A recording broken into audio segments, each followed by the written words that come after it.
Vizianagaram MP Kalisetti Appalanaidu పార్లమెంటులో కీలక వ్యాఖ్యలు చేశారు. విజయనగరం, బొబ్బిలి, చీపురుపల్లి రైల్వే స్టేషన్లను విశాఖ తరహాలో అభివృద్ధి చేయాలని, అలాగే రాజాంకు రైల్వే లైన్ వేయాలని కేంద్రాన్ని కోరారు. విజయనగరంను పారిశ్రామిక కేంద్రంగా అభివృద్ధి చేయాలని స్పష్టం చేశారు.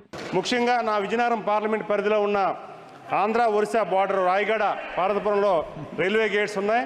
అవి విద్యార్థులు కానీ అలాగే భక్తులు కానీ ఇబ్బంది అవుతుంది. 1 కిలోమీటర్ వ్యవధిలోనే దాదాపు 5 గేట్లు ఉన్నాయి. అవి పునఃపరిశీలన చేయవలసిందిగా మీ ద్వారా తెలియజేసుకుంటున్నాం. అలాగే చీరుపల్లి రైల్వే స్టేషన్లో అంతర్రాష్ట్ర సర్వీసులు ఏవైతే ఉన్నాయో అవి సర్వీసులను ఆఫ్ చేసి ప్రయాణికులు సహకరించాలని కోరుకుంటున్నాం. అదే సమయంలో రైల్వే స్టేషన్లో కూడా సకాలంలో పనులు పూర్తి చేయాలి. అలాగే చీరుపల్లి ఫ్లైఓవర్ బ్రిడ్జిని కూడా సకాలంలో పూర్తి చేయాలని మీ ద్వారా మంత్రి గారు తెలియజేసుకుంటున్నాం.